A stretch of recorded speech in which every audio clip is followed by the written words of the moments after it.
So hello friends,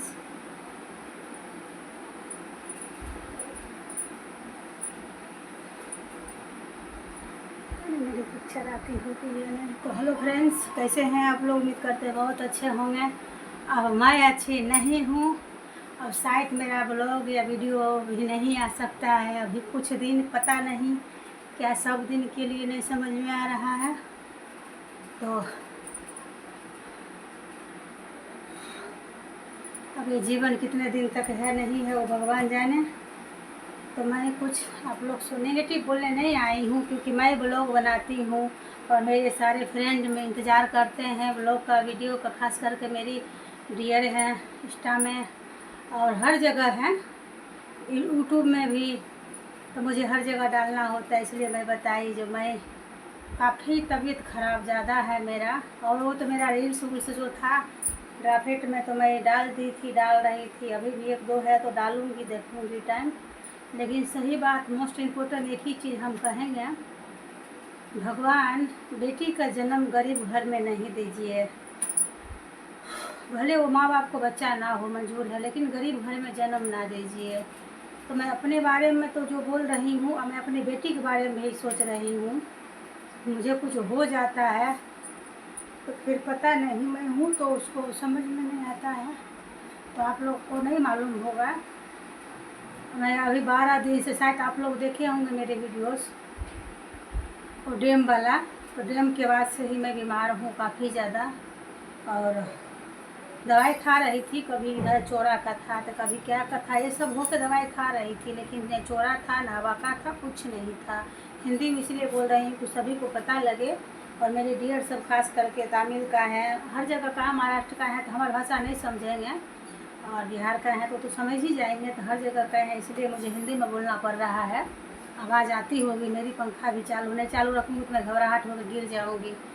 तो मेरा ये गर्दन में जो है ना, मुझे 2017 में एक्सीडेंट हुआ था। तो ये जो होता है ना बीच का, ये कमर से ऊपर और यहाँ से नीचे बीच का फाइन क्रैक हो गया था हड्डी। तो डॉक्टर मुझे बोले थे 6 महीने के रेस्ट के लिए, लेकिन बच्चा था छोटा छोटा। बेटी शायद 7 साल की थी और बेटा ऐसा ही कुछ था, मतलब लीजिए 4 साल का दोनों का अंतर है। तो बस इस तरह से दोनों बच्चा था, दोनों का पढ़ाई चालू था। तो बस एक आध महीना कोई था साथ में, उसके बाद तो सब अपना अपना काम में लगा। मैं तो डॉक्टर बोले थे मुझे 6 महीने के लिए आपको पूरा बेड रेस्ट होना होगा। तो फिर 6 महीने क्या, 2 महीने में भी मैं उठ तो नहीं पाती थी, लेकिन 2 महीने में मैं करवट उर्वट होने लगी। तो वो तो बोले थे पूरा ऐसे चित होकर रही है, लेकिन मैं करवट उर्वट सब होने लगी थी। क्या करते, बच्ची थी, पानी का बोतल रख देती थी उसमें पाइप भर के, और जब स्कूल चली जाती तो मैं पाइप से, मैं देखिए बोल रही हूँ मेरा गर्दन सीधा नहीं हो रहा है। तो पानी उनी हम पी लेते थे पाइप से ऐसे करके। फिर मेरे ससुर ख़त्म हो गए तो मुझे घर रजिस्ट्री जाना पड़ा, और तीसरा महीना पूरा हुआ, ससुर ख़त्म हुए अगस्त में, और मुझे घर जाना पड़ा था चौथा महीने में। हाँ, तो फिर वहाँ गए तो भी जो जिसको जो बना की सेवा भी ध्यान रखी, लेकिन गांव तो गाँव ही होता है।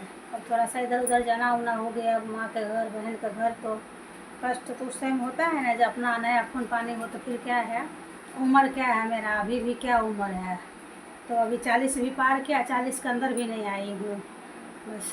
तो बस यही ज़िंदगी है। तो मैं अभी आई हूँ, ज़्यादा क्या बताऊँ। तो सही है बच्चे के लिए, मेरा बच्चे कैसे हो ये हो, अभी भी यही होता है। और एक चीज़ मैं इस वीडियो में बताना चाहूँगी, कभी भी सर्दी हो तो कम से कम 2 दिन तक आप लोग दवाई ना खाइए। 2 दिन बर्दाश्त कीजिए सर्दी में, क्योंकि सर्दी में कोई मर नहीं जाता है, ठीक है ना।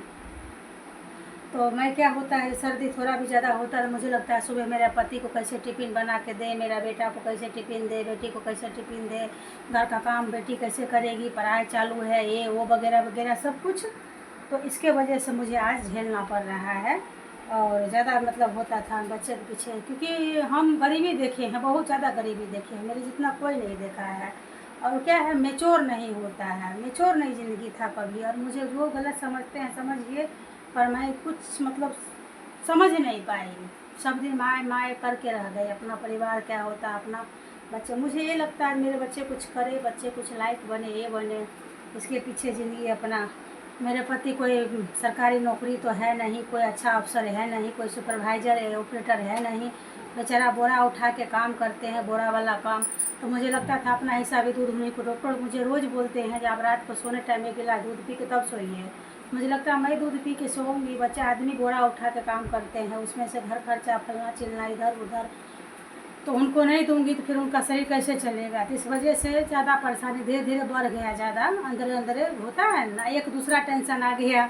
इस सब का हेल्प करने के चक्कर में उसका एक दोस्त है, कितना कमीना दोस्त है, मर जाता तो भी अच्छा नहीं अच्छा होता, लेकिन पता मैं क्यों बोलूँगी उसको मरने के लिए, पर इतना बेशरम है। मैं चाहती हूँ वो इनसे दूर रहे, लेकिन दूर नहीं रहता है वो।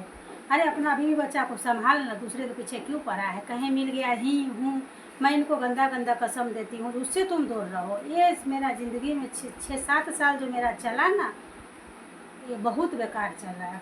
अभी 3 महीने भी जो चल रहा है, जिसको आप अपना माने सबसे, अब तो पता नहीं मेरी ज़िंदगी की कितना दिन क्या है नहीं है, तो मैं ज़्यादा क्या बोलूँ। उससे मैं ये वीडियो वो देखता है, मैं कहती हूँ थोड़ा भी शर्म है तो अपना बीवी बच्चे को संभाल, हमारा जान छोड़ दे। अब कौन है वो तू समझ जाएगा।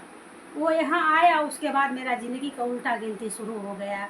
इतना अच्छा खासा चल रहा था, भले मेरे पति कम तनख्वाह था, जैसे भी था, बच्चे पढ़ाना लिखाना सब चल रहा था, लेकिन वहाँ आने के बाद खुद भी कि लूटा।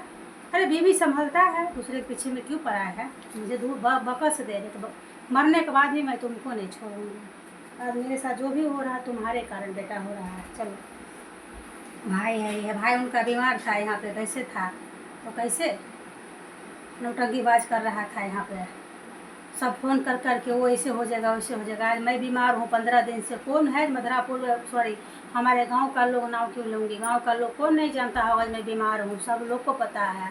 लेकिन कहाँ वो नहीं देखी होगी, कहाँ फ़ोन की मुझे एक बार भी। हाँ जो हाँ आप कैसे हैं, क्या हुआ है, बच्चा है छोटा छोटा, तो कोई भी नहीं, कहीं से कोई नहीं, कोई बात नहीं है। वही मेरी बेटी आई है, मैं ब्लॉग को थोड़ी रोकती हूँ यहाँ पे, फिर बनाती हूँ ब्लॉग।